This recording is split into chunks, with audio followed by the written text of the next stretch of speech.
time.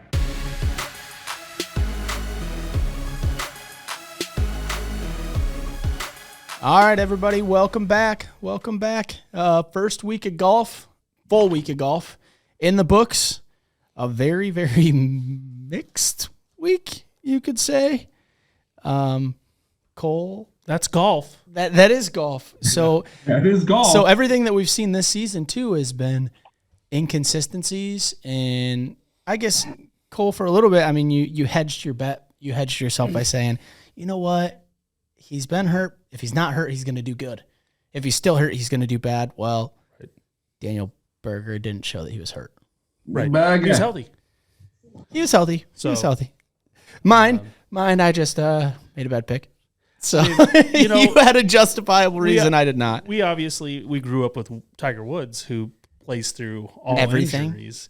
So these soft ass millennials that are the top tier golfers these days, they only play when they're 100% healthy. If not, they just withdraw like DeChambeau did this week. So I've got to just get a little bit more used to that guys aren't playing through injuries in golf unless it's a major. So, lesson learned. At the end of the day, though, he faded hard on Sunday. Daniel Berger did, to the tune of about a 7-stroke difference. When he had a dominating lead going into the final round. So a little bit of redemption on Sunday. Yeah. But yeah, definitely. He did not play hurt for the first 3 rounds. What'd you say it cost him by not getting a par on the last hole? $320,000 hitting 3-wood into the drink on the par 5 18th. So a layup and a wedge to 30 feet with a 2-putt would have, a little over a $250,000. But that's not what they do it for. It's for the love of the game, which is why everybody's not flocking to the Super League. Hey, but I think $320,000 still stings a little bit. Well, I mean, you just don't think about it. You think about all of the things that you did right the first 3 days that you could have lost you even more money by missing a cut. That's very, very true. Just ask your guy. Yeah. I mean, he was the chalkiest of chalk, and I said the winds or this course could get the chalkiest of chalk, and that's exactly what happened with Sungjae. He would breathe life, and then he'd double bogey, and then he'd breathe life, and then he'd bogey 2 out of 3 holes. It was a roller coaster of a weekend for me. I thought at one point he was playing really, really well on his last 9, and I'm like, hey, he might give himself a chance to make the cut here. And then if he makes a cut, you know what? I cash in some money and cash in some points. If not, I'm screwed. And, yeah, he just parred the rest of his holes. Right. That was the course that we, Berger paid the price on Sunday because that's the day he didn't strike the ball well. Yeah. But besides that, he dominated that course for 3 days. For sure. So he fell victim. Sungjae fell victim to the bear trap. I think he was like 6 shots over in those 3 holes between 2 rounds. Right. Good. That's pretty good. But that was pretty typical for the group. We were watching there as we simulator golfed on. I think I was 6 shots over in 3 of those holes in 1 round. Right. Yeah, I mean, it definitely is. It definitely is a doozy of a hole. What we all went in the drink. What hole was that? Oh, that was hole 6, I think. I think that was a par 3 that we all went in, and there was a couple times we might have lost a few golf balls in the water. Yeah, exactly. Sometimes it happens and we find. But as a full recap, we'll start from top to bottom here. Well, you know what? We'll go bottom to top since we've already kind of talked about our players to fade. Stoy coming in hot. Week number 1. Matthew Wolff, dead last, 143rd. Can you get any better on a fade, though? Can you get better? Getting dead last? No, absolutely. You completely crush that. You won't make a better pick all year. I will not. I'm done. I'm game over. And realistically, hopefully I don't make a worse pick all year or Cole. Categorically speaking, when you get 2 top 5s, I think neither one of us 10s. picked a winner, so yeah, exactly. I was in danger of doing that. Yes, you're right. So good week for Stoy there. Top 40. Cole was the only one to hit it with Mito. He was +2. Lee Westwood for Stoy was T42. He was right there. And then Michael Thompson was +6. He missed the cut, so that was just a bad pick. Hey, do you think we should when we're tracking these, track like their starting position to their like actual finish or their projected? Do you think that's a track or no? I mean, I don't like after the first round. I don't know. We can. I don't think that it's kind of nice to know how far they fall. Yeah. Or did they start hot, lead around type of thing? Just because there's a lot of, end of round one leaders, that type of stuff that we can start to look at too. Yeah, for sure. So not a bad idea. Another metric that we'll add, and another statistic that we'll add just to keep us honest. Dark horse picks. Everybody made the cut here. I had Denny McCarthy. He was, the closest to our plus 5,000. He got 30th. Cole took Aaron Rye. Not real sure how it's pronounced exactly, but he got 66th, and then Stoy with the KH Lee pick, 48th. So all of those guys ended their weekend 2 over, 7 over, and 4 over. So, I mean, what was it? But our dark horses did better than our one and dones because they all made the cut. Yeah. Yeah. Yep. So yeah. I mean, take that for what it's worth. So our outright winners, Stoy came in with a T5 -4 or 4 under for Alex Noren. Cole had a T16. Brooks Koepka went even on the weekend, and my outright winner was Sungjae. We talked about him. He should have been my fade, and Alex Noren should have been my outright winner. I should have just switched those picks, and I would have been all right. But nonetheless, Stoy was the outright winner in that week. So I am going to open this as we finish our segment here. I'll open my shitty shot because I am the victim of week 1. And then for our one and done picks, Stoy took Tommy Fleetwood. He just barely missed the cut. He was finished 3 over in those first 2 days, and 2 over was the cut line. I took Sungjae. Like we talked about, he was 4 over. Another missed cut. And then Cole finished T30. 2 over on the weekend. Louis, do you remember what Louis shot in the first round? Was he 5 over? 75. Was he 5 over 75? Yeah, he was battling with Matt Wolff in that first round, basically. Yeah, he struggled first round, but then all of a sudden something clicked. Yeah, and what did he end even? No, day 2. No, he ended +2, right on the cut line. Okay, he did. He did. Okay, he ended +1. Excuse me. He shot 4 under. He shot 66 on day 2, and was +1 on the weekend. So, yeah, I mean, T30, which is good for what the statistics I've been putting up. Yeah, so like we talked about, it was kind of a mixed bag of a weekend. Sepp Straka with the win overall, came in hot on Sunday. So there was some names up there that haven't been up there in years past or haven't been up there as of recently. I think Kurt Kitayama. Definitely a trend this year. Yeah. I mean, you got first time winners or guys who haven't won in a long time. I mean, talk about Neiman, Luke List, just to name a few. Hoagie, to name another one. But you got guys at the top of leaderboards that haven't been there in a long time. And what that says about golf, I don't know. But it's fun to watch. It's really, really hard. And when you're hot, you've got to take advantage because it's probably not going to last. Yeah. I mean, like we talked about, it's just been a hot or cold year, and it's been a hit or miss, and it's been maybe they played too much or they're playing more and they're overexerting their bodies. We kind of talked about that last week, Stoy. But I don't know.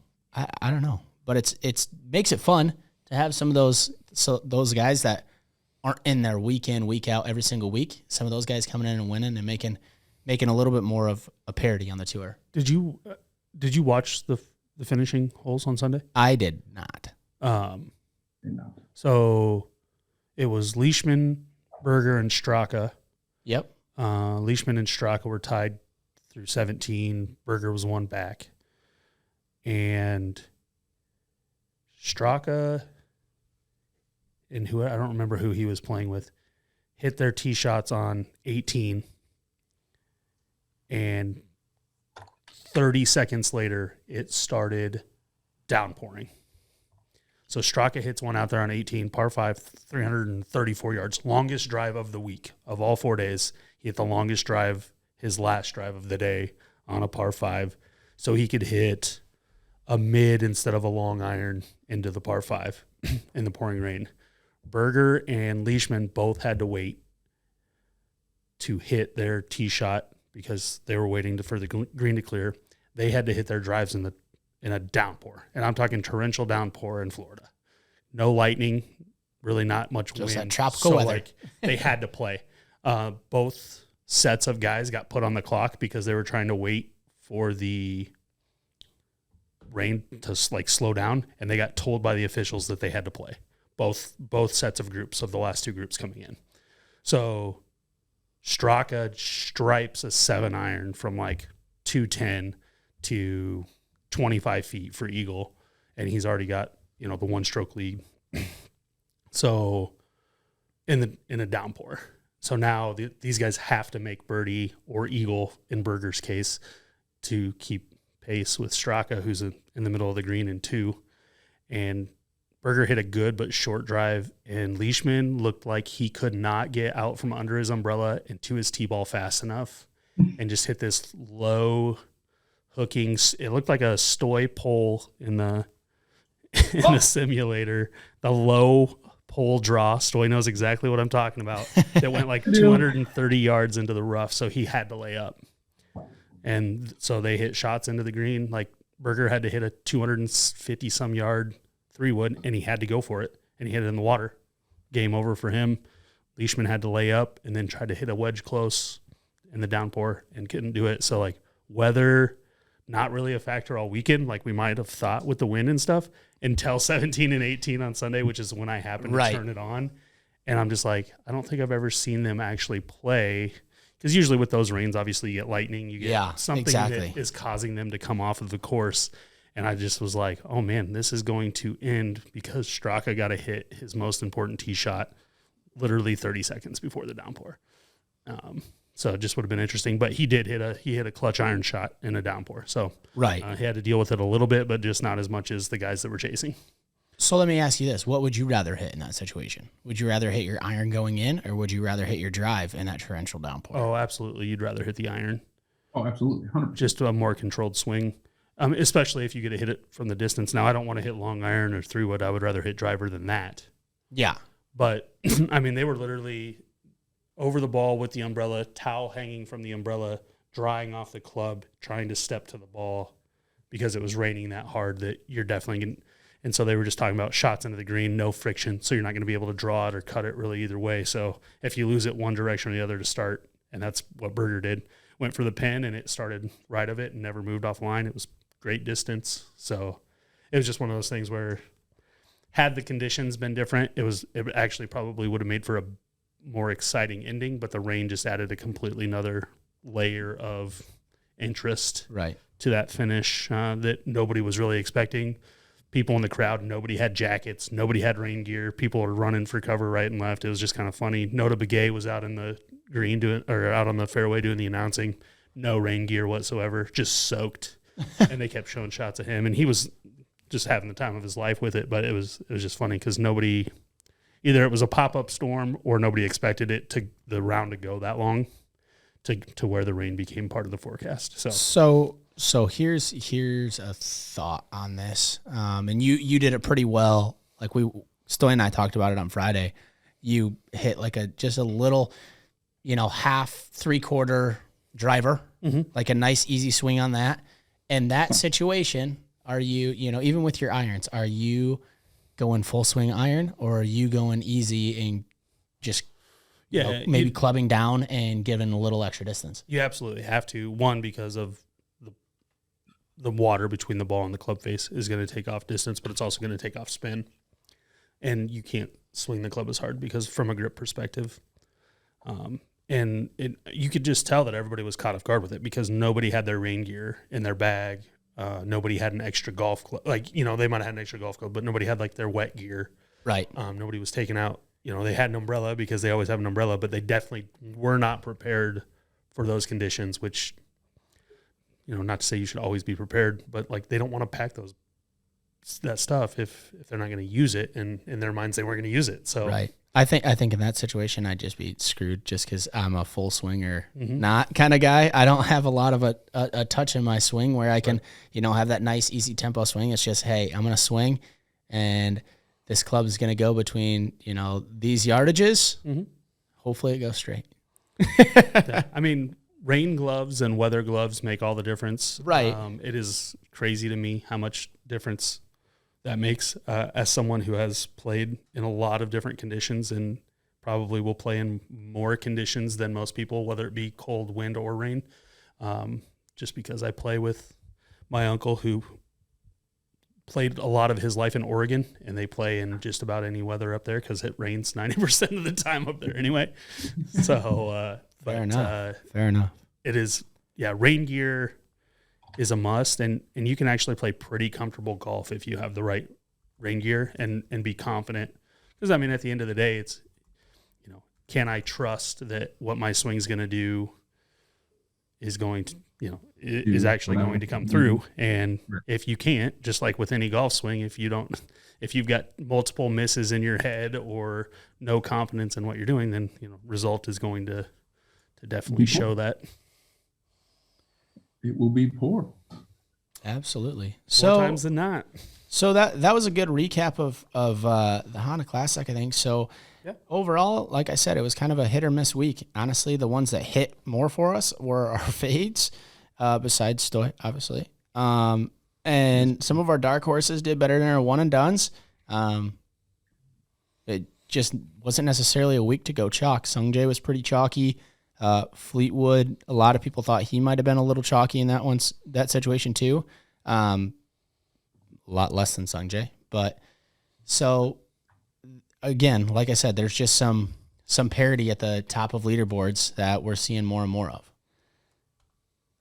That being said, I think before we jump to our next segment, I'm just gonna get this over with. I grabbed it out randomly, 99 Peaches, shitty shot here. Nice. I wish it was like you know, I could have waited for Augusta or something like this where it was Georgia Peaches, but that didn't work out. Yummy. The GoonSquad! How was it? I've had better. I've had worse. Haven't we all? You know, so we did those par 3 shitty shots. I think this was probably worse than some of those. Oh, wow. Honestly. This was kind of nice. That's impressive. Those weren't awful. No, they weren't. They weren't terrible. Some of them smelt like they were, but yeah, some of them smelt like lighter fluid, but didn't taste like it. All right, so on to this week. Bay Hill. Where are we headed? Orlando? We are headed to Orlando, Florida. Orlando. Bay Hill Golf Course. We're going to Disney World. Arnold Palmer Invitational. Well, Arnie. So, you know, some of the stuff that I've read, and I'll start with the field here this week. It's a pretty solid field. Now, it's nothing like what we'll see next week. Obviously not as good as maybe we'll see in what we saw at Waste Management 2 weeks ago. But it's nonetheless, the Genesis 2 weeks ago. But nonetheless, still a pretty good field. I mean, when you got the world number 1 there, right, you can't really complain about that. As we move on to a little bit of a breakdown. So total yardage for the week is going to be 7,450. I'll pull up some. Still, if you want to change screens here, we can pull up some of these holes as we talk through them. Some of them got some. It's got a good video here, at least of hole 1. So I'm gonna just click play on this. Let this one talk about. It's just a little flyover. So this is actually a pretty good look of, you know, Cole, you have your 18-hole breakdown here. Mm-hmm. Why don't you jump on one of these as I pull up some of these other metrics here. Yeah. The thing that we're going to see this week, I mean, last week we really focused on 5, 6, 7, and then the bear trap on the back, 15, 16, 17. It's a little bit different here at Bay Hill is the players are going to be challenged right from the get-go. Hole 1, 461-yard par 4. As you can see, you got fairway bunkers that you got to avoid if you're trying to hit, a cut or a fade off the tee. But you try to hit a draw around there and hit it, too far left, you're going to be in the trees for your approach shot. A lot of these guys are going up and over. They're just going to cut the tree line out of play altogether. And then you've got bunkers surrounding the green all the way. Something you're going to see around the course is what I would call elevated greens. Now, not overly elevated except for a few, but definitely elevated, and a lot of bunkers around greens to protect them. Putting here is average to below average as far as difficulty. So definitely a premium on driving the ball in the fairway and hitting it close from mid to longer ranges is the general golf course. As you'll see, hole 2 right away, 231-yard par 3. That's what you're going to see from the par 3s throughout this course. All of them are 200 yards or longer. Puts a premium on long irons, mid irons for these guys. A lot of the times, actually, 6 to 8 irons for a lot of the field. You might get, if you get some wind, maybe you're getting down in the 5 to 4 iron range. But for a lot of these guys, it's going to be mid iron game, 200 plus yards. That's going to be a metric that you're going to want to look at. Shots gained approach and driving accuracy, just because there's going to be some tighter areas and just some landing areas that you're definitely going to want to definitely be in a go zone or definitely be in a no zone. Yeah. So throughout the course. So some of the stuff that I looked at as well. So the fairways themselves, you talked about some of those, hazards in the fairways. Very, very strategically placed here. They're just kind of right in that landing zone for a lot of guys. If you are offline one way or the other, a lot of times you're going to find yourself in trouble. Here's the thing. Golf is longer nowadays. Oh, absolutely. A lot of guys are longer. One thing with these fairways, they get wider the way you go, or the longer you go. So it could favor some of those bigger hitters. But again, it's, kind of a detail that I have here is it's definitely a mix of length. Some of those par 5s, the longer you go, make them reachable in 2 for you. That's where they said a lot of the scoring comes from. Absolutely. And then, but some of those par 4s, like you don't want to just try and be the longest you can off these tees. It's a little bit of strategy. It's a little bit of, hey, do I put a 3-wood out there, a long iron, in the middle of the fairway, give myself a good approach shot in. Mm-hmm. And to that point, the number 1 handicap hole on the course is the par 4 13th. Which is the shortest par 4 on the course. It's only 370 yards. Let's pull that one up and kind of go through that one here. So once you get to that, I'll go into a little more details. So we'll pause for dramatic effect here. Two of the shorter par 4s on the course are going to cause, because of the size of the landing zones, are going to cause more issues than the longer par 4s, just from a tour length perspective and what the fairway is going to allow for to be hit from a club perspective. Absolutely. So we'll pull this one up here so everybody can see it. Yeah, so, it's going to be most likely a long iron on the tee shot here. A lot of laying up just because of water and bunkers for a very narrow landing zone. Again, only 370 yards.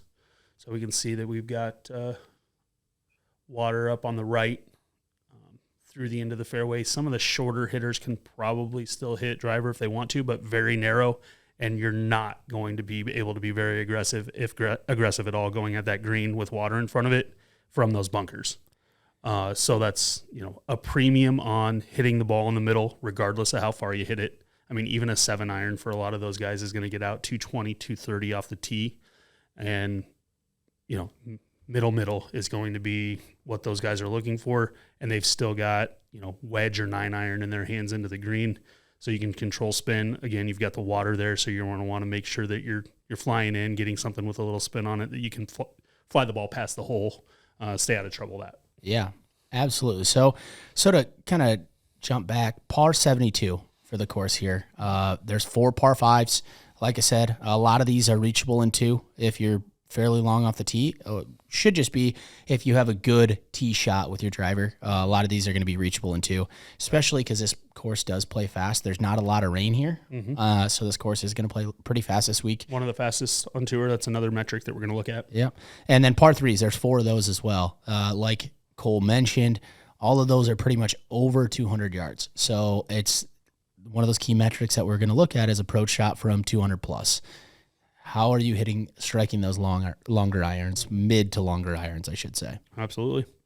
So to keep going, I mean, you talked about the greens a little bit here. So it's Bermuda grass. They're average in size, so it's not like you're hitting into the tightest greens on the planet.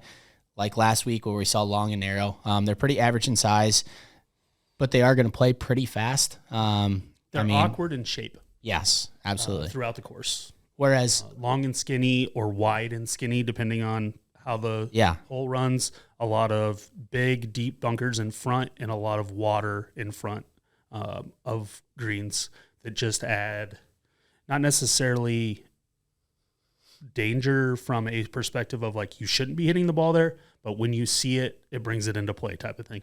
Same thing we ran into last week.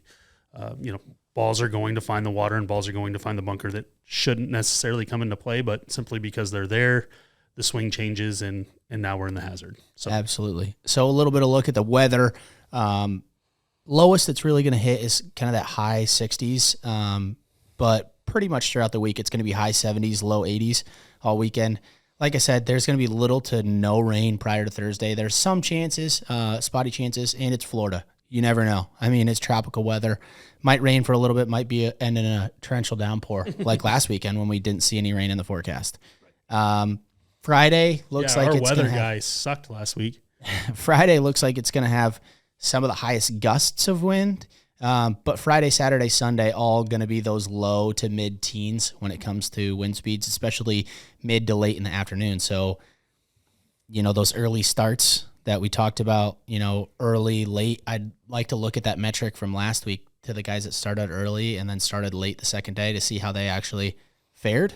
But this one, just kind of how that stuff's picking up throughout the day, I almost see maybe a mid to late morning person on that first day being kind of that sweet spot. Yeah, I mean, honestly, I'm not sure it's going to be a huge play one way or the other there. It's just going to be a premium on ball striking.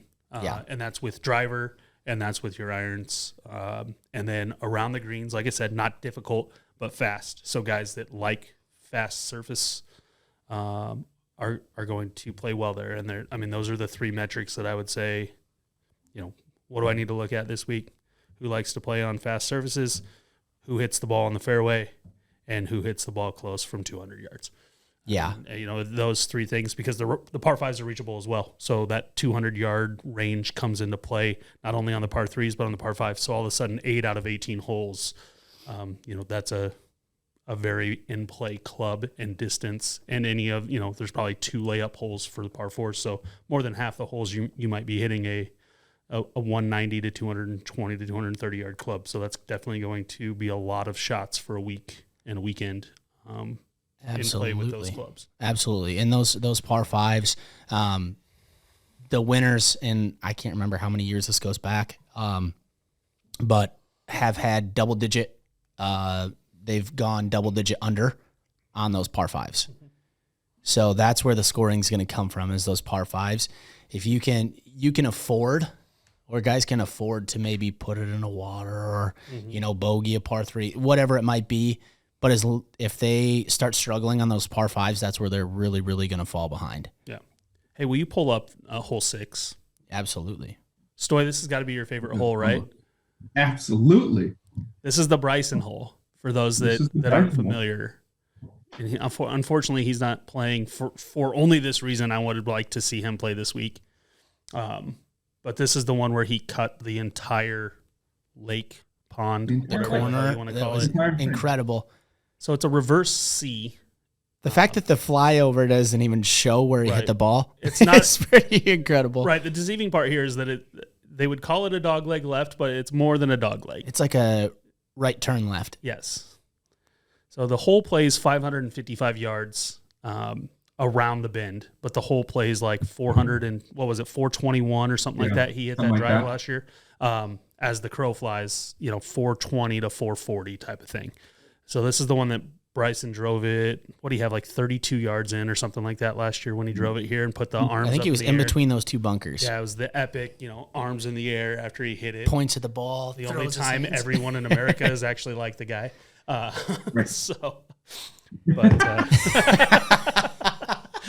I mean, he's not wrong. He's not wrong. It's just the truth. So, Stoic, I mean, what are you looking at on this hole? Like, how aggressive are you going to be? Obviously, it's a very scoreable hole as long as you don't bite off more than you can chew. Yeah, I mean, it's scoreable, but you still have to be aggressive. This isn't one where you can miss even on your second shot, right? Obviously, most everyone, I don't have it pulled up, but most everyone plays on those right side between those trees, just north of those. You're not going to Bryson this by any means, right? But still, we see a lot of balls missed left on the approach, getting 4 and 2, bouncing off those rocks and going left into the water. So it's not easy by any means, but you definitely have to still be aggressive with how you attack this thing. Now, I love it because as a natural fader over the ball, sometimes fade equals slice. Mm-hmm. Your bailout's easy. It's a bailout over the water, very easy. You're going to be safe. And again, trouble is left on this hole the whole way. So having the ability just to bail out right, getting those greenside bunkers in, you're okay. That being said, though, with it being fast, and I've seen some pin placements in the front left and back left, and you can run right through the green very easily. So those are things to worry about, but you still have to be aggressive. You can't just think, oh, I'll have a nice little easy shot, because you'll end up in the drink sooner than you thought. Right. Can you pull up just the animated one of that, the still pic, because it shows the distances on there? Yeah, absolutely. Yeah. And kind of gives you an idea of, where guys are going to be looking as far as trying to fly, at what angle and how aggressive do you get as far as trying to fly the freshest page here.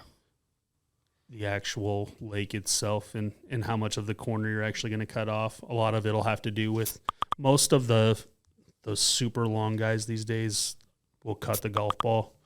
The Roms and DJs of the world. You'll see a few drawers of the golf ball as well, but a lot of the power guys are, McElroy, Rom, and DJ are all going to hit more of a power cut, power fade. So it's going to take a little bit more of their misses out of play. There you go. So that top distance there shows from T1, which is the one that they're playing for, 314 to that second bunker. Yeah. So you can kind of take that into play as you go across into there. What are is that shooting distances there? Is that 380? Is that what that says? Up to here? Yeah. It doesn't say. That's how much they have in. So, like, even if you're only cutting, that's a good shot, though, of distances in. So even if you cut a third of the lake, you've still got 191 in. Again, we're getting right in that range that we talked about. And if you don't want to put it in play at all, you're talking about 220, 230, and you're going over water twice on the way in. So pick your poison. Do you go off, do you go over it off the tee, or do you go over it coming into the green, or is it layup from the start? Well, and I think there's another thing on the other side of these bunkers that they don't show. There's another body of water there too. Mm-hmm. So if you're playing your cut or you're playing your draw and it doesn't draw, right, you might go straight into that water. Mm-hmm. I mean, we see plenty of guys that are carrying it well over that 270, 280 mark right there. So if they carry it over that, they're just going to bounce. Maybe they hit that cart path and they just keep going. And they're going to go right into that water. So right at the corner there, where you see even up a little bit further all the way at that corner there is going to be what guys are looking at of, maybe they have, what do you think? over under 5 guys that try to make it left of that corner this weekend. I'm probably going under. Right. And I don't know. I don't remember last year besides Bryson if anybody else even tried it. So maybe that's a silly question, but most guys are looking at that corner, and if they're fading the ball, they're fading it off that corner. And if they're drawing at the ball, they're drawing the ball off of that front the right side of that front bunker. So those are the spots that guys are looking. Obviously, Bryson literally was looking at the green and hit a power fade off the green last year and faded it to 40 yards out. But that's not line of sight for most of the guys that are stepping up there this weekend. So are you thinking? I mean, this is kind of my thoughts between this 219 and 260. We can see those two numbers here. That's kind of that. That's going to be the sweet spot, probably the average for the weekend. You're going to have some guys that are below that. You're going to have some guys that are closer to this 200 more mark aggressive to that corner and really, play it tough. But a lot of that depends on the wind too. I mean, Bryson had the wind last year when he ended over. So if the wind is helping, then you're definitely going to see guys a lot more confident in that swing. And if it's hurting, then there's just no reason if it's hurting, to go into that. So absolutely, definitely, that's my favorite hole in the course. I don't know if you guys had any other ones that jumped out to you. There's a lot of this is a really fun course to navigate based on bunker placements, green complexes, placement of water, and the risk reward around the course. And it's a fast course, so you're going to see, the professionals are going to have fun with it. I think you're going to see a lot of made putts, a lot of made chips around the green, probably a lot of bunker shots they're going to be holed out this week. Professionals are just so phenomenal out of the sand that it's not really even a hazard anymore for them. Yeah. So I just think, so looking at it, and obviously I have 17 pulled up here. I think this is going to be the make or break. This is, I think, going to be the payoff hole.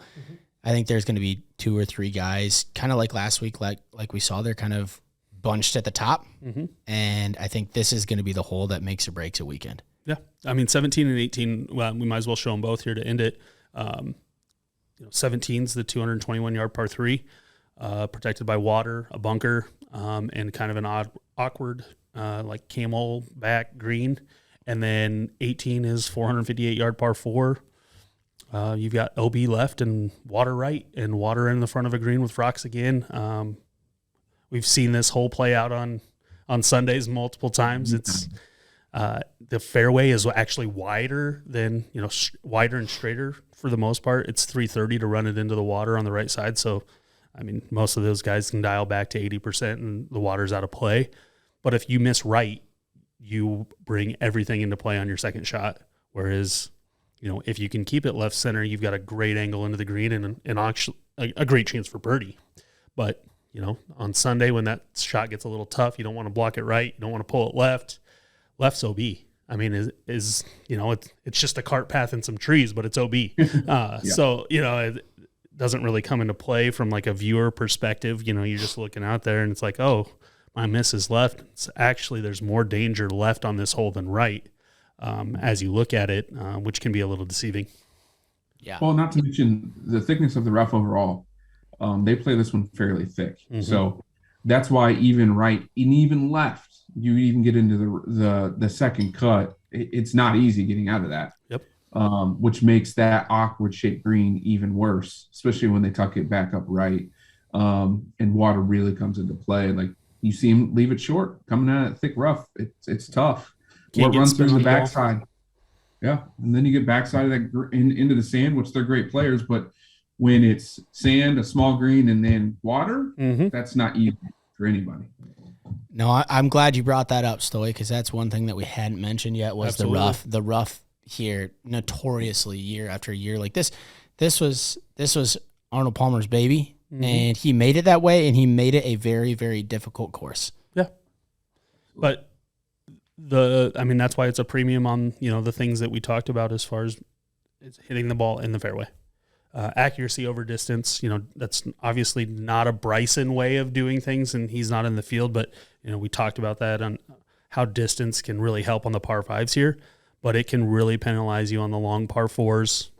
And, if you're not in the right position, the hazards become into play so much more when you can't spin the ball on fast greens.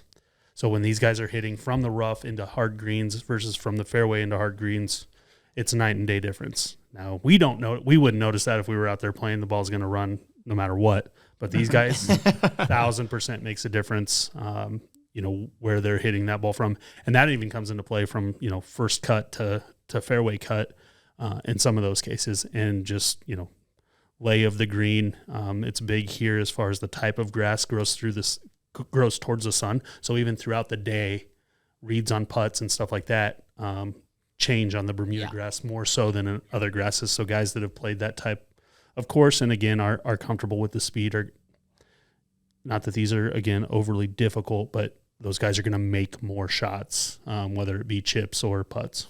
Limit the 3 putts. Mm-hmm. I mean, fast greens always say that. Yep. Limit 3 putts. That's 17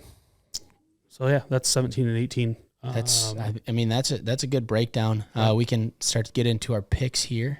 So if you want to jump on that and throw us back on the regular screen, there we are. So, Stoy,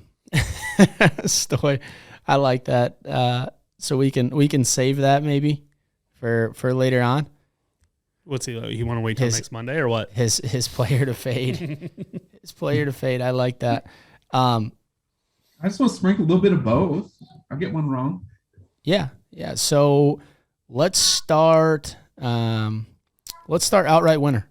Outright winner. What are we thinking here? Stoy, you got yours typed in. I know. Cole's got his picks here on the old scribble sheet. I got to get chocolate milk, or else the youngest is going to lose his mind. All right. So Cole, I'll let you jump in. I'll let you take this one first. All right. So I said outright winner. Top 3 things I'm looking at from a metric standpoint are going to be driving accuracy, combined with distance, but more so accuracy. Everybody for the most part these days is long, unless they're just old.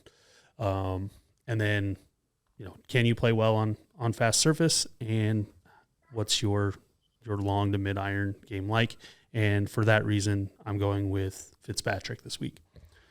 He's in the top 30, give or take, in all 3 of those categories, and has played well historically on fast surfaces and on this type of surface, and has been playing well this year overall. So that's who I am going for my outright winner this week. I was thinking some Fitzy as well. Yeah, I mean he's definitely a top tier pick. I think this week I liked him a lot, and I thought about him. I just like another guy with the exact same number. Mm-hmm.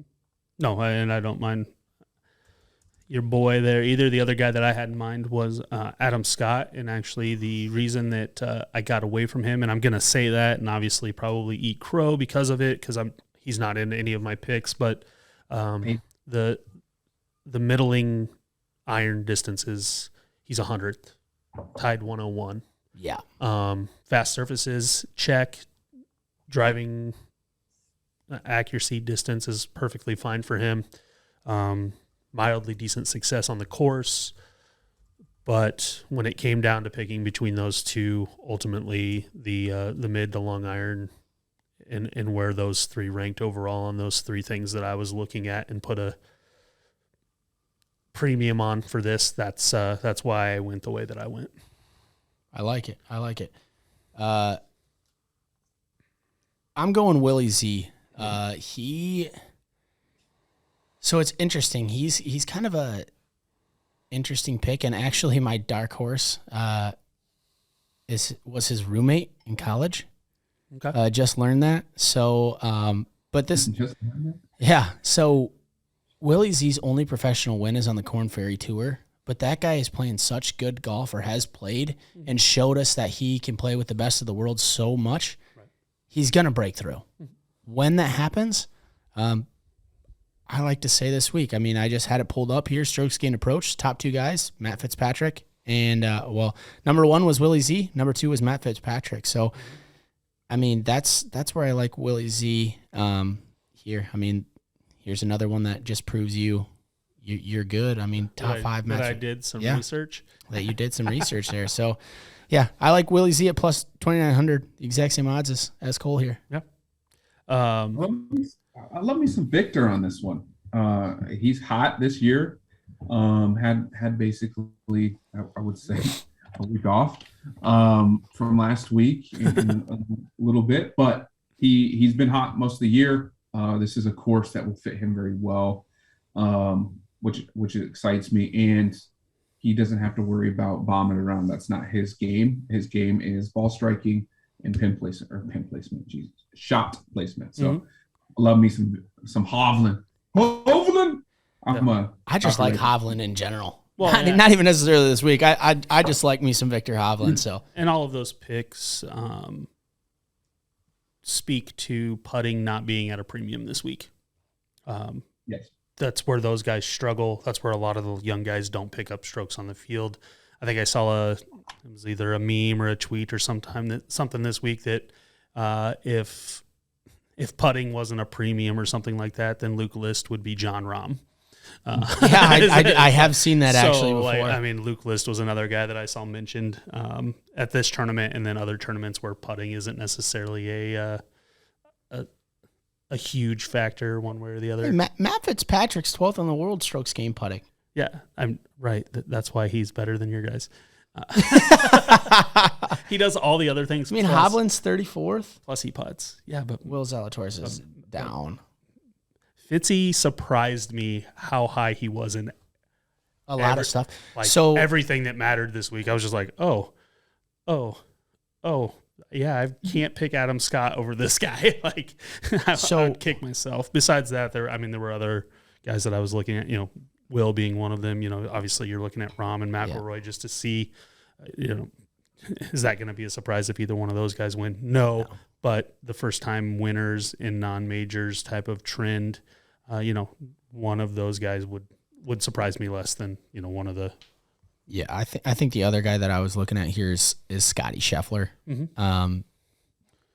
It's almost like it's his time to start to climb the ranks, to start to be with the big dogs. He's playing such good golf right now, and I just couldn't overlook him. Mm-hmm. But I had to go with a first-time winner with Willie Z. So you could. It's hard to win on the tour, man. Right. And that's the thing that I think these guys are starting to realize more and more. And as golf becomes more and more competitive, as far as, it used to be the top 20 now, and then it was the top 50. And now, you look at it and it's the top 100 or 200 or whatever every week.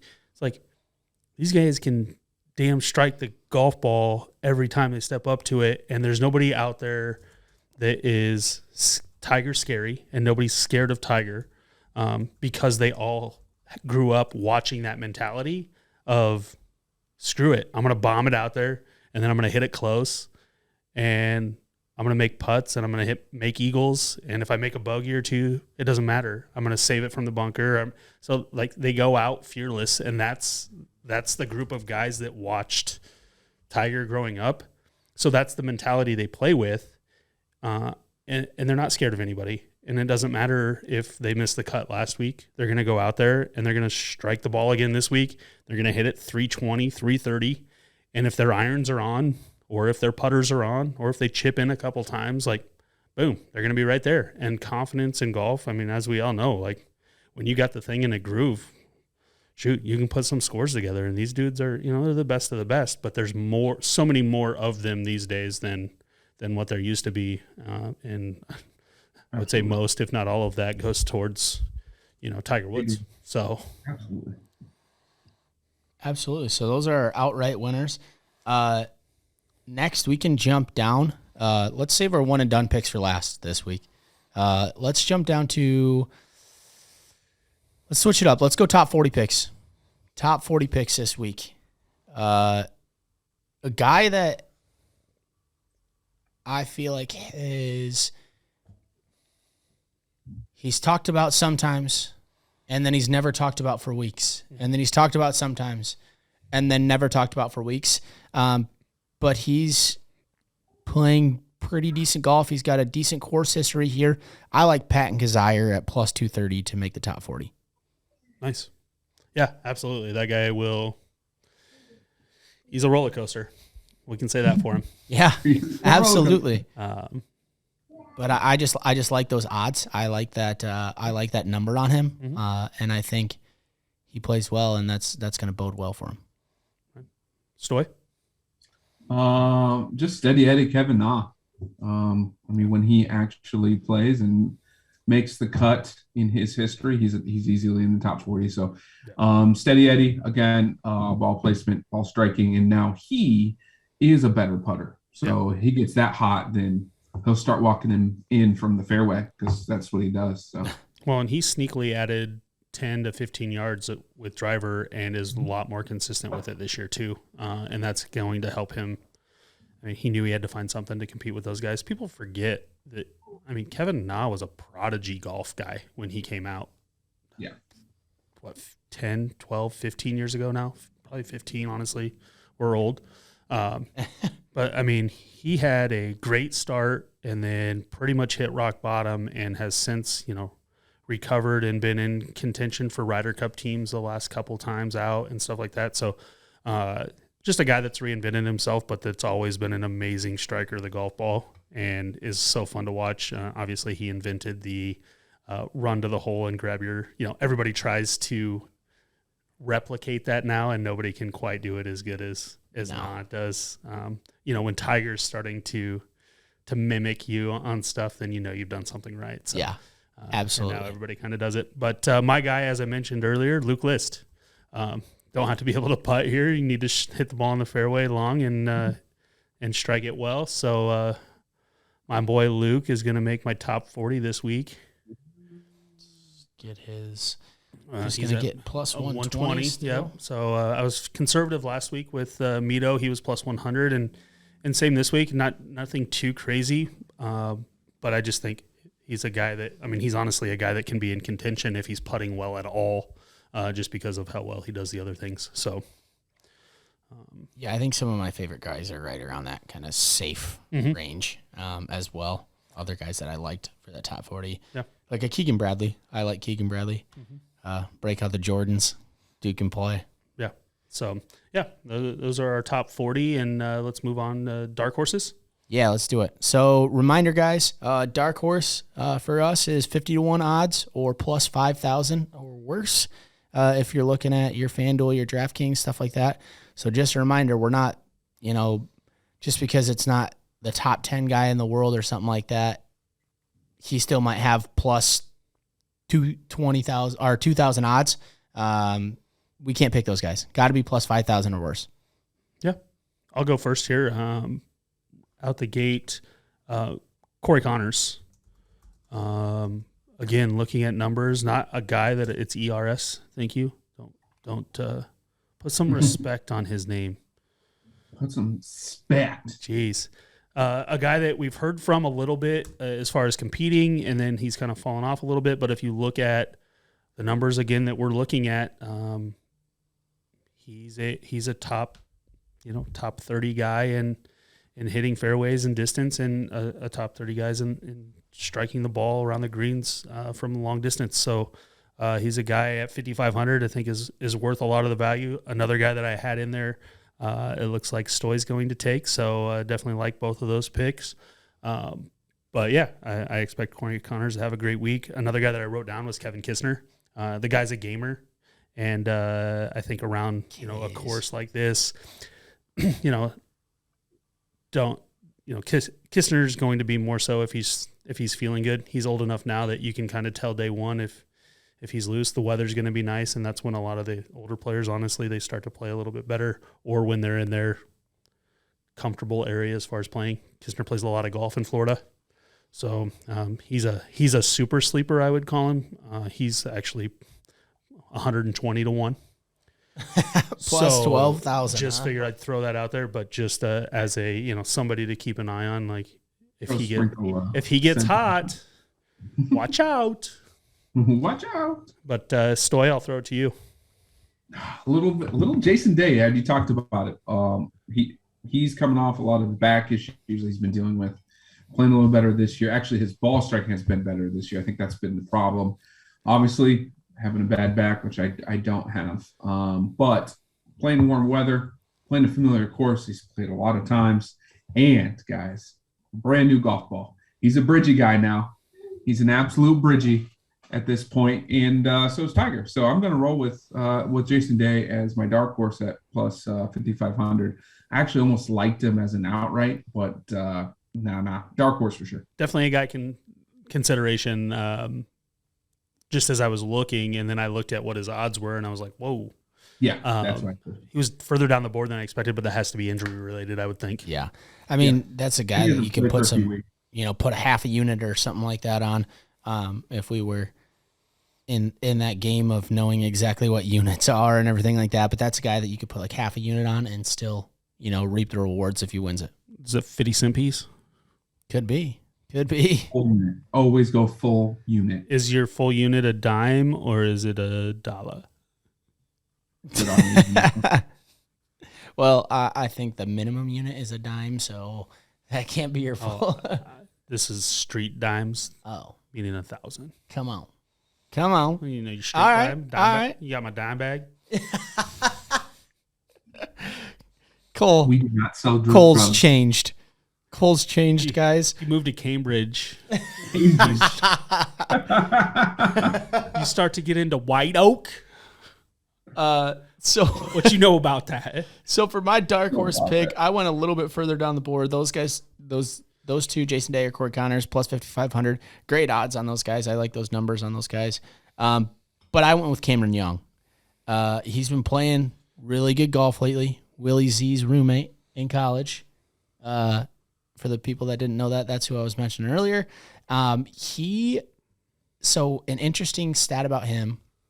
So for the players, part of, or at least one of the qualifiers for the Players' Championship is to be top 50 world golf ranking. He's 51st right now. So he's got to play. He needs to play well. So that's why I like him as my dark horse. He's played a lot of golf lately, which is something that we've talked about. Maybe some of those guys getting tired, but he's young. Yeah. And the dude's been playing well. We talked about, maybe not having those tour victories, but he's got 2 Korn Ferry tours. He's got two wins there. So I like him as my dark horse. I like 7,500 on him. I wanted to take him plus 40 or in my top 40 pick. But his odds just weren't there for me.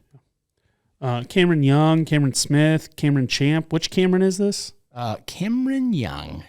There's a lot of Cams. A lot of Cams. I was like, I mean, as I see them, like in my mind, like I know, like they don't look. None of them look alike. But they're all the same person. The same age, and they all like. I mean, obviously, Cam Smith started the season Australian. Cameron Young is also Australian, though. Yep. And then Cam Champ is American. And so, as people hear these names, Cam Young is like probably the number 4 Australian golfer. Yeah, I think he is. Like you got Leishman, you got Cam Smith, you got Day, and then you got him probably. As of right now, yeah, I think that's a pretty. But like when you look at that, and the reason I say that, and this is, far out come September, October even, like President's Cup is how strong that international President's Cup team is going to be this year. Yeah. Is going to be that President's Cup is going to take over until Europe can kind of figure it out a little bit and get that new guard in. The President's Cup is going to be way more entertaining than the Ryder Cup. You heard it here first. Oh yeah, March 1. We'll talk about You heard that. it here first. We'll talk about that Ryder Cup news. Yes. Here shortly, but not before we kind of get into the last little bit of our picks. But definitely need to talk about that because. Where are you going? Are you going fade or are you going out one and done? We're going fade. Fade first. One and done will be our last. God. We'll let Stoy save his 50-50 pick for last. Are you ready or do you want me to go? Go ahead. I'm jumping in strong I'm fading McIlroy this week. Rory. No particular reason other than sporadic with the driver. And, I mean, if he figures it out, then he's going to be just fine. And if he doesn't, then he doesn't. I mean, obviously he's long enough. I don't see anything around the greens that's going to bother him. But if he's spraying driver, then he's not able to do the other things that he needs to do to score well. So hasn't done particularly well. And I was reminded because of the Ryder Cup pick of Zach Johnson the other day that Zach Johnson has more recently won a major than Rory McIlroy. Just to, that's legit. To justify my pick, which this isn't a major, so where does that justify? I don't know, but that's how I'm justified my fade. As we know, with me, fade the fade for the slice, and you will hit this week. So that bodes well. Yep. I like that. So Stoy, I'm just like you between two people. What were your two? So my two, one of them actually for a little bit I thought was gonna be my one and done guy, but I think I'm gonna fade him. I might fade him. My two guys that I'm looking to fade. What are our fade parameters again? Do you remember? What they have to be within the top 20 of odds. Yep. Okay, that's what I was. Top 20 of odds. So this week that means John Rahm through. Taylor Gooch. Or sorry, I lied. I thought it was top 10 to 15, depending on the field. Yeah, it's going to be, well, if you stop at could be Russell Henley. So Russell Henley would be your. I would say it would need to stop at the 50-1. So like this week, it would stop at Homa, who's 46-1. Yeah. So that's actually a really, really good point. Let's stop at our 50-1. So our dark horse is plus 5,000 or more. Our fade has to be below that number, regardless of. So that puts 18 guys in that. Yeah. In that hat. Absolutely. So I like that. But my two guys that are kind of in between. And this guy's been playing well, and I actually took him earlier in the year. But I'm going to fade Mark Leishman. Yeah, I'll pick this week. I actually like Mark Leishman a lot. And he played well. He's coming off a really good second place finish. But solo second. The hot stick. So it was between Leishman and Hatton. Those were my two that I was picking, but Hatton just has better course history. So it's hard for me to fade him with his course history. He's been playing really well, not on the tour this year. He's underrated playing well. Yeah, I love that guy. I love his passion. Mark Leishman's my fade this week. And I actually like watching both of those guys play. Hatton's a fun guy to watch. He's one of the more entertaining guys on tour, and Leishman's just one of the good dudes on tour. So I think another guy that's super, super fun to watch on tour, and some of that, like the top players in the world talk about is Shane Lowry. Mm-hmm. As to he gets no love, but he is such a good player. Mm-hmm. So Stoy, you got two big hitters, I think, here. Yeah, I had and I'm actually changing it for one main reason, but I had between Rahm and M. I know Rahm is actually on some of the other professional pickers fades lists. So I was really following them on that. He hasn't played in a couple of weeks. Just seems that it wouldn't fit him all that well in my eyes. But really between him, Rahm and M, I went with M, and twofold. One, he was the favorite last week and missed the cut. Now, we had talked about the fortitude of these young guys now mentally coming into the next week, but I think he's going to take this week to figure whatever out is a problem. I'm busy. Go on. What's up, dude? I think he's going to take this week to figure it out, which doesn't bode well in usually winning to get turned around for the player. So I'm a fade him sitting in the 6th position.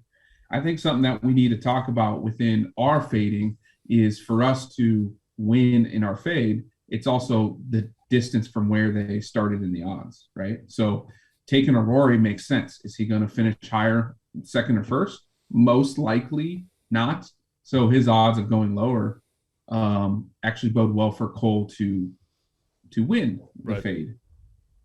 Yeah, so that's a strategy play that we got to play on this one as well. So I like that. And fading Rahm is just like fading the best player in the world, the best player in the world. Like if I've got one guy, as in the one and done picks, if I've got one guy that I need for one tournament, like the best in the world you're going to pick. It's either that guy or JT, right? I mean, at this point, like those are the two guys gun to your head that you're going to take to save your life.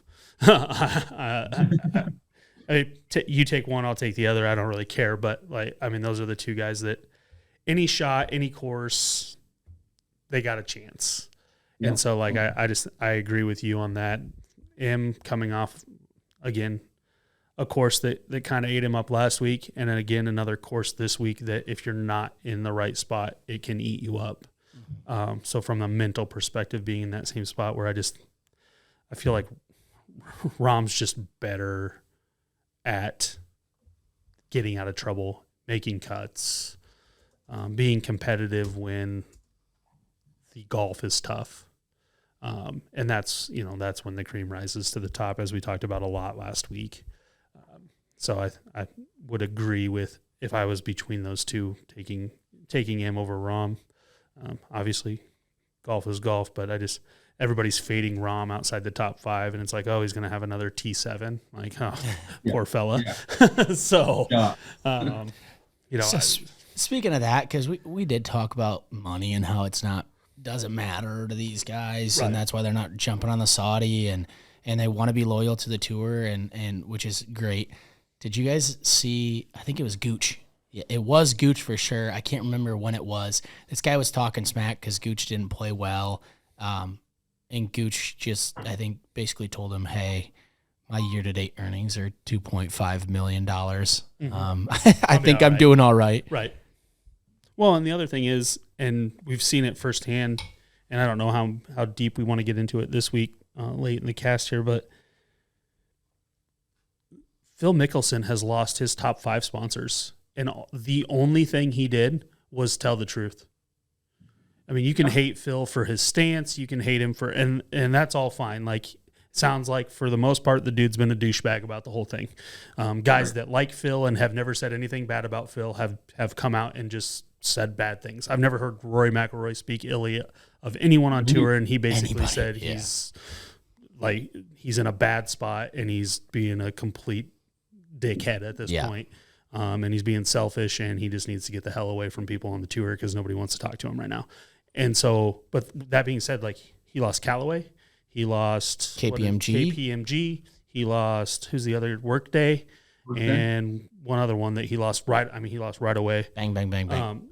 And they're all gone. And those were his top, like, everything that you see on Phil, like, you see Phil Mickelson and you see he's like a, all these guys are like NASCARs these days. They've got the hat that says this, the shirt that says this, the sleeve that says that, and all of those guys are gone. And all he did was said something in support of it, and then wrote a letter. And I don't know that he lied necessarily about anything, but the way he went about it, he lost all the sponsors. The sponsorship money those guys get in, like that Super League, may or may not be able to make up for. But that's reputational as well. And Phil Mickelson has, I mean, as far as I knew, he had pretty good respect on the tour. At least nobody's spoken out against, like, Phil Mickelson just being a complete dickhead or an asshole. We've known that a little bit. That tells me there's something else. Right. Like, there's got to be more or conversations these guys have had behind closed doors. Oh, 100%.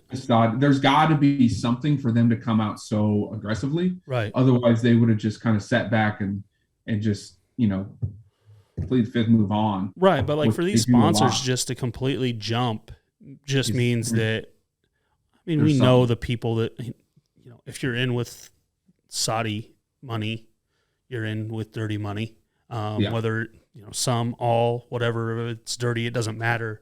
Like, the reputation is what it is. And like, that's how sponsors are not going to take that chance. Like, there's way too many young golfers out there right now that they can put Callaway, KMPG or KPMG and Workday on and be completely successful. I mean, Mickelson plays mostly senior tour events now anyway, besides the, obviously he was the most popular player as voted by fans on social media. He won that award in 2021.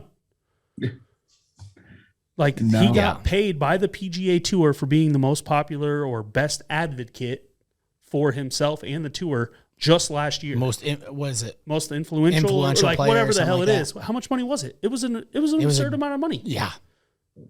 And that was literally 3 months ago that ended. So and that now just he that has just been tells us there's completely something blacklisted from the PGA.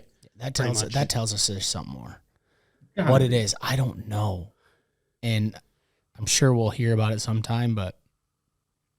And maybe we'll hear about it in this Netflix documentary, Right? And which I I'm think you'll get super some. super excited Right. for. You're going to get some tidbits, but holy smokes, like that!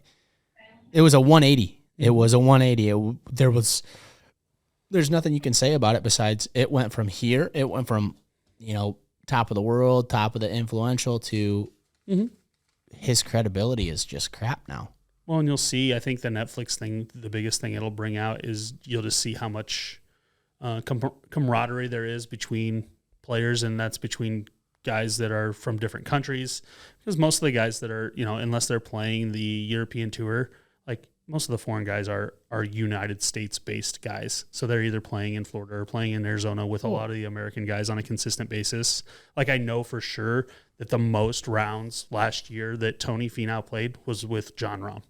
Well, yeah, and that's an American guy and a Spanish guy. And those guys came to play golf in college in the United States too. So Right. it's not like it's been they're here. after college and they're 23 years old, graduated, and now they're just hitting the scene. No, they've been playing here since they were 18, 19 years old. Right. Oklahoma State, pretty much every damn guy on tour these days. Yeah, no that's- kidding. How's that work? Cowboy golf, bro. Elway golf. But no, I just, there's definitely more to come with that story. And I mean, we can kind of a dive there a little bit, but at the end of the day, it's one of those things where I think that's just the guys like the other guys they're playing with for the most part, and everybody's just out to beat the golf course. And, we get into it with a Koepka and a DeChambeau thing, but, in some ways that's all for show as well. Trying to win that social media popularity contest and things along those lines. I'm not sure that Koepka really likes anybody. Or DeChambeau for that matter. I mean, that guy's an introvert, I think, at heart, just the way that he dives into numbers and stuff like that. So this is just two very different personalities. Koepka will athlete a golf course, whereas DeChambeau he'll try to overpower it, but he's overpowering it by numbers.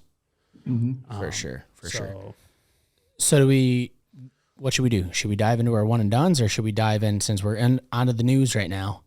Some of the biggest news to come out of this last weekend. let's finish our one and done here real quick.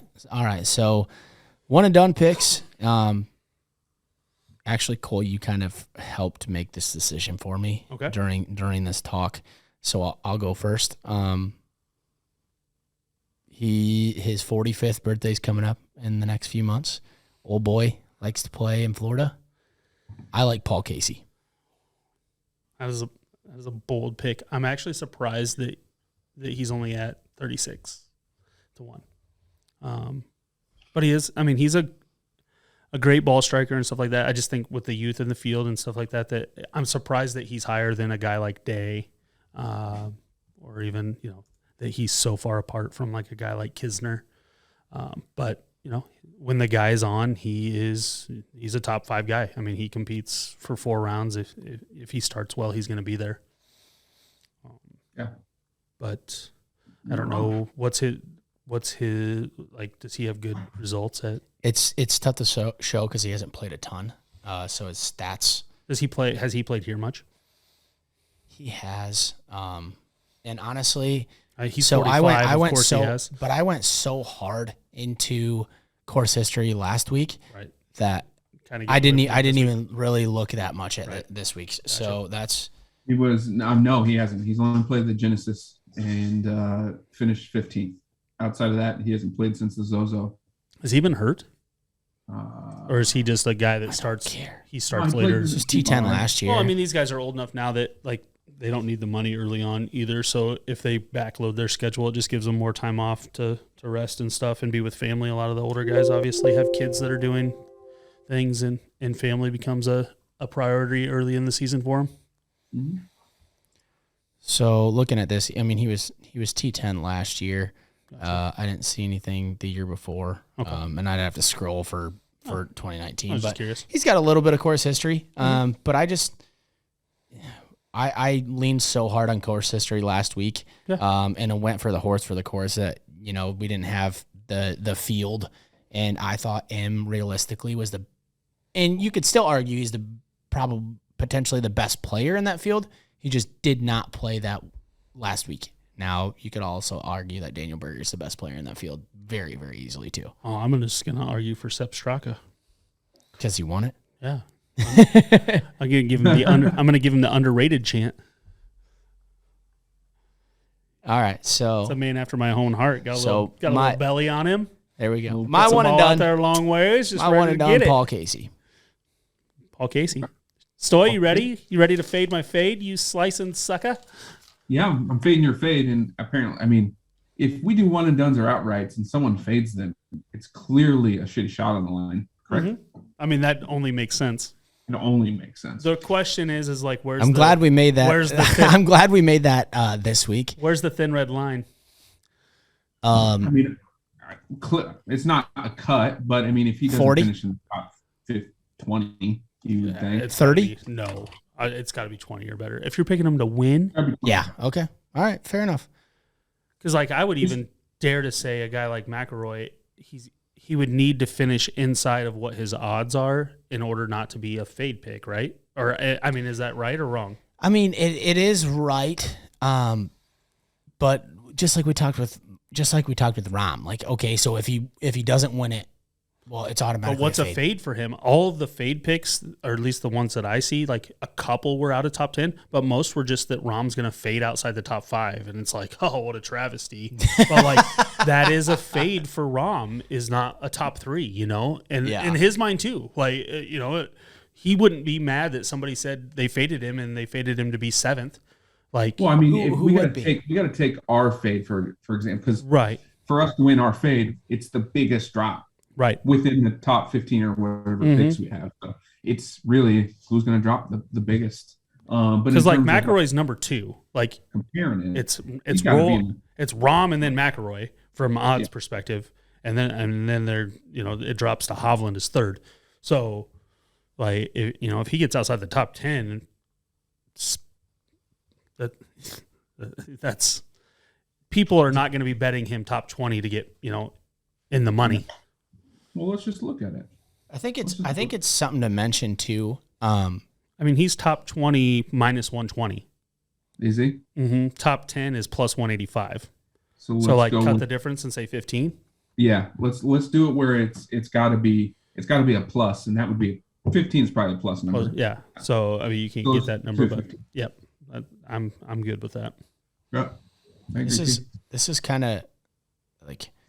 See those? That's when it starts to get fun a little bit. Is obviously the words mean something, but also, again, when we talk about positioning and stuff like that in golf, that is such a big thing. Of you've got to look at where your value is in comparison to the rest of the field, and really take a look at the metrics of where can this guy succeed versus how the field can fail. Way more so than. The number or the guy, just say the name and this guy is all, because there aren't, there's a reason why there's a new winner every week and stuff like that. It's not a Tiger Woods era or like a DJ when he was dominating for a little while there or anything like that. It's, it's pretty wide open every week. Yeah, absolutely. Cole?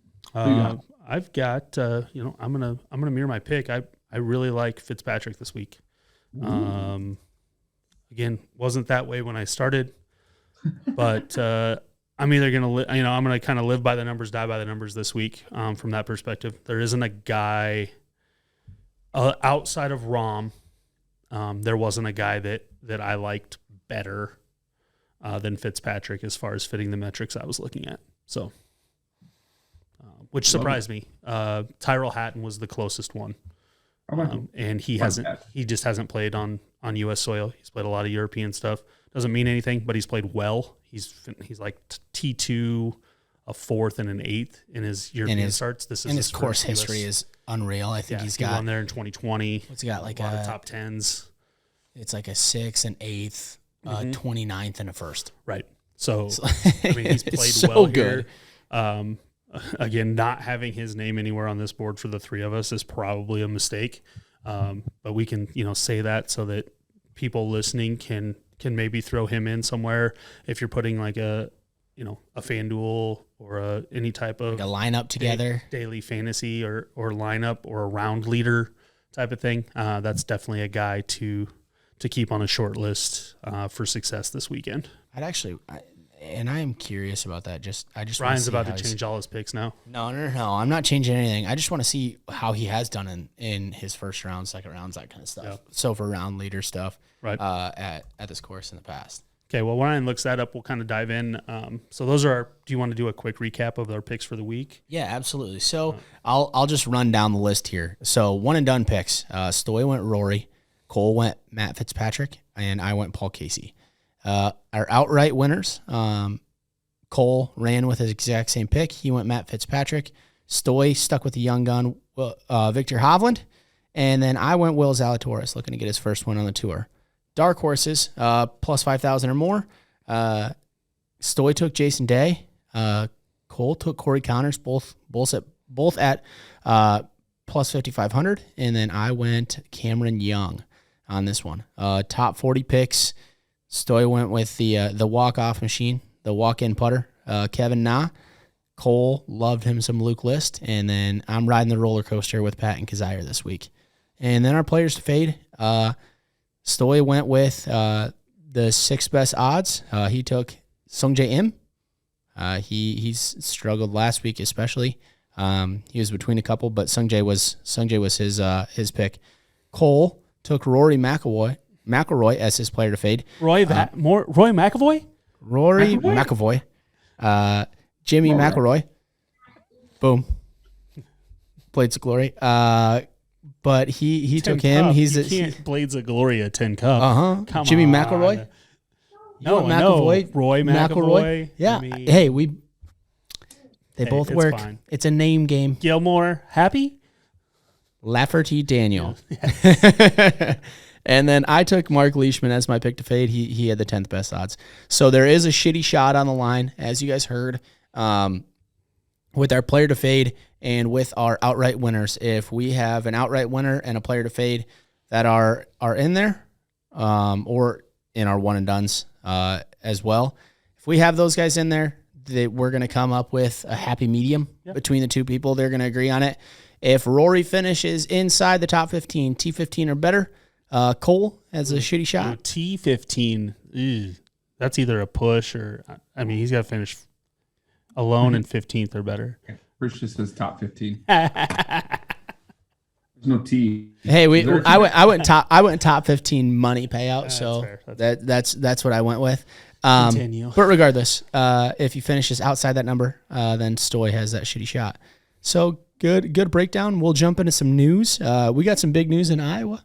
Yeah, Iowa this week. ZJ, DU, although he doesn't like to represent DU very often, but Zach Johnson, Ryder Cup captain, 2023. I think a solid pick and felt solid, or accepted around the U.S. Team / guys. I think there were a few other guys on the table that people were looking at. The biggest one maybe being Fred Couples. It is in Italy. Fred Couples is from Italy. His dad. He'll be an assistant for sure, right? What's that? He'll be an assistant for sure. Right. And I think, Tiger as well.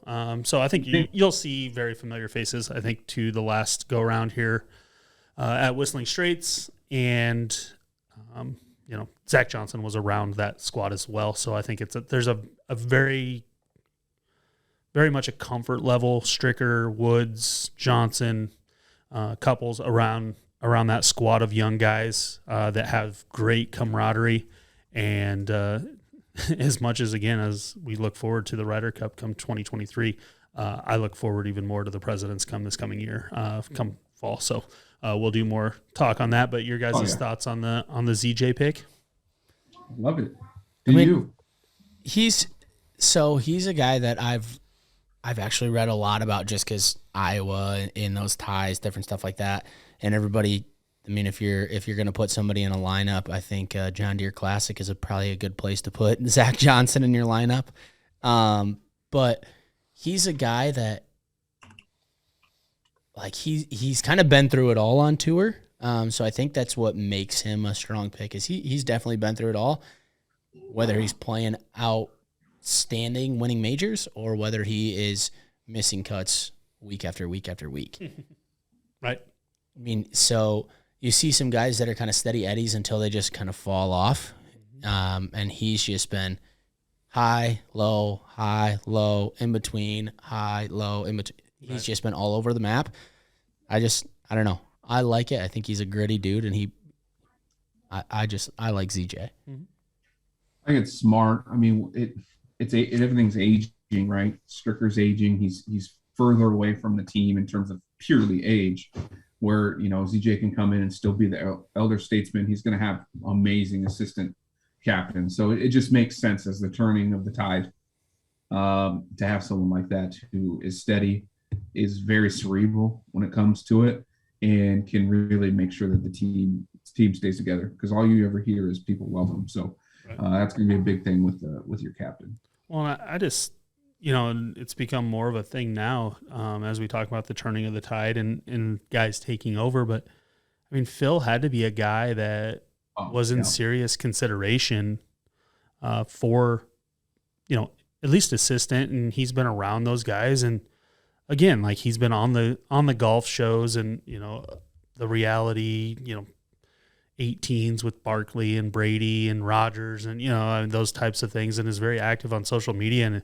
And, does this completely just, has he blackballed himself completely from all of these types of things? I mean, for sure, 2022 President's Cup, he's not going to be around, and 2023 Ryder Cup, no. So, I mean, after that, can he make his way back? I think a lot remains to be seen on what becomes of this league. As Greg Norman penned it, this is just the beginning. And, change is inevitable. We've seen it in the NFL. We've seen it in college football. We've seen it, right now we're seeing, strike in baseball and that type of stuff. So professional sports, inevitably changes do come. But, I mean, Mickelson has definitely in the short term put himself out of contention for any of those things. And I think that's got to be probably... Gosh, I would hope. I mean, the guy's probably pretty egotistical, but like those would have been things he was shooting for that now are things that are definitely on the back burner at best for him. Yeah. So you just mentioned stuff like the match and different stuff like that.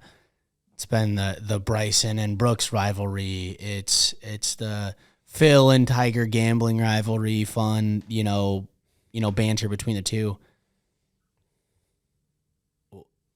I don't know who's going to fill that this year with Phil doing that. I don't know who's going to jump into that spot. I mean, I think they've got enough. Steph Curry loves to play golf. Aaron Rodgers loves to play golf. Tom Brady loves to play golf. There's enough of the non-sport guys now that are getting the love you're starting to see more in the pro-ams, that I think that's going to be more what it becomes. Obviously, Barkley's more than willing to put himself out there to make money. Right. He's become a good enough golfer to be on TV. So do you think it's gonna transition into the non-golfer with a pro rather than the pro with a non-golfer who has a tremendous following? Right, and I mean you even see it now though on social media, like the Foreplay podcast. Max Homa just played a 1 versus 4 man against those guys. They would be able to draw a guy like Homa, who is up and coming, very well known on social media, to play with a Barkley or a Brady or a Roger, whatever it is. And then, Romo is another guy that comes to mind, that those guys are, shoot, man, when you get to be like, those guys are like either at the pinnacle or outside of the pinnacle of their sport from a perspective of like golf is the thing they do for fun. And we love to watch people golf like we golf. Oh, absolutely. For fun, for retirement, for weekend leisure, to see the course for the first time type of thing. And we're going to eat that up as as taking that in from a viewership perspective. it doesn't matter who you put out there as long as it's A-list NFL player, A-list MLB player, A-list, and that's what all of those have been so far. Yeah. TV And that's guys, and that's why they may be. That's why I mentioned it too, is golf needs that. There's very much so less people like you who watch golf any chance you can get. Right. Rather than, if I see Aaron Rodgers on there, I'm a Packers fan. I want to watch this just because I love watching Aaron Rodgers and he's mic'd up. Well, here's the thing, and this sounds bad because he's really not that old, but a guy that's faded really fast but is still popular, Ricky Fowler, comes to mind. As somebody who, like my wife, if I tell her to name 5 golfers, like Ricky Fowler, Justin Thomas, Jordan Spieth, because those 3 have Instagram and Snapchat, like she knew who they were. Obviously, she knows Tiger, maybe knows Phil, but like that's where it stops for the casual person. So if Ricky Fowler comes on the TV with Aaron Rodgers and Tony Romo and Tom Brady, like she'll watch for 3 holes. Or the nice thing about having the golfer in there is the breakdown that we would get from Phil or that we will get from Tiger as far as just, and that's more from a golf perspective though. My wife could give 2 shits less. The casual person could give 2 shits less. They just want to see Tom Brady shake a golf shot so they can cheer and be like, yeah, I do that too. Like that's what people want to see. Screw you, Tom Brady. It's like, oh, Barkley hit it in the water. Guess what? I could have done better than that. Like, that's what those people are watching for. That's why we watch reality TV in general, is to feel better about ourselves. Let's be honest, why we're actually tuning into that. And there's plenty of those types of guys, I think, to fill that void. Now, do they do it as good as Phil? I don't know. I think he did a pretty damn good job at that role. Yeah. But I think there's definitely guys there that fill the void. I think you made a good point. Like, you got the JTs who came out at Whistling Straits and was shotgunning beers on a tee box. You have Harry Higgs and Joel Dahman taking their shirts off at the Waste Management Open. Like, those are the people's champ. The people's champ is what you kind of call those guys. And seeing that allows people just like, oh, yeah, that's stuff I want to watch. That's golf. I don't want it to be quiet and tap your palm, hand claps and stuff like that. I want to cheer. I want to throw my beer on the green as the cops are recording and it's in the background of this Phoenix PD video. Absolutely. Stoy, final thoughts. Wrap us up. Say that again. Final thoughts. You want to wrap us up? Take us home, even though you're already there. Already home. I got to go to parent-teacher conferences in about 20 minutes. Oh, sounds fun. No, I think overall, I think what you guys hit upon in terms of with the Ryder Cup and overall movement of golf, I think golf, and we talked about it last week with Good and YouTube, it's becoming more social, a lot more social, a lot less higher class, if you will. And that change in golf is bringing more competition. It's bringing more just overall fun and hopefully brings it down to where it's more reasonable for someone to go play. And I think golf itself is doing a way better job than other sports. Obviously, football doesn't really count because you can play football all the time, but it's definitely doing better in terms of that from a hockey, from baseball, because baseball, MLB's not playing, apparently. They don't know how to get their shit together. Go watch your minor league teams, though. Minor league teams will still be playing. Shout out Tommy Tanks, NC State. Dude's got like college baseball on the rise. Dude's got like 9 home runs in 8 games, I think, the last I saw. I do think that's going to be great for the game of baseball. The fact that ESPN is going to pick up college and or softball and baseball and actually air those. That's going to be huge for the game. I think it's better for that than the MLB because clearly they're screwing it up. So overall, I think it's going to be a fun week. I love Arnie's course. I love watching it.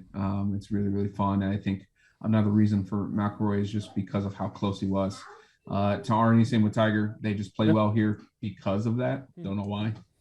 But it'll be fun. It'll be exciting. I wish, and I don't think that he even tried, and I don't think he's as close as he would like to be. Maybe some setbacks and stuff that we haven't heard about with Tiger, but a tournament like this would be one to me where, and I don't care if you want to call it a Tiger Woods rule or not. I honestly don't really give a shit, but give that guy a golf cart and let him play this course. Like, it's not a major, it's not a player, and like he probably wouldn't do that just from a competitive perspective, and I understand that. But how fun. I mean, the course is so close to his heart and stuff like that that it would be so great. As far as this one and the Masters, those two are they're the closest, and that'd be cool. Right, which you can't let him at the Masters simply because it's a major, but like this one is a perfect example for me. He doesn't care about the money, so just let him in the field. Let him either go off first or last on Friday, Saturday, even if it's only 2 days. Like, imagine what the Thursday, Friday viewership would be from a PGA perspective if Tiger Woods went off first in a cart on Thursday and Friday, and they, YouTube stream that or Amazon stream that or whatever the hell you want to do. I mean, people would pay for that shit through the roof. Absolutely.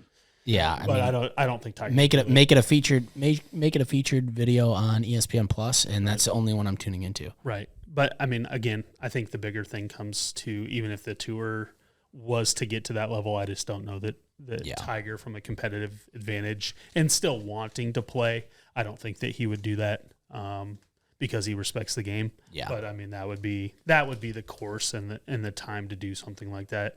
If I'm the PGA, those are the types of things that I think. Getting Daly back on the course in some of those ways and stuff like that. I think that's the way to get some of those guys as they get older or as their, injuries don't allow them to do certain things. I think they need to find certain tournaments to make those guys a focal point and let the fans enjoy, John Daly's that dude's a damn hoot every time he gets on the golf course. Like, who doesn't want to watch that? Like, that's the everyman playing golf, got the heater and the Diet Coke out, and he's just ready to go. Like, so I hopefully, that's kind of where we're going, but that's a little bit more specialized. But yeah, I just ideas for the tour, because I know they're listening. All righty. Well, as always, folks, we appreciate you. Like, subscribe, share, follow.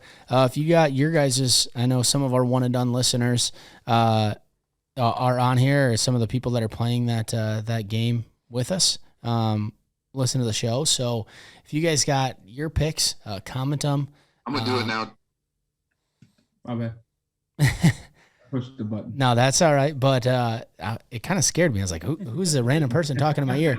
But yeah, comment, like, subscribe, follow, share. We're on all social medias.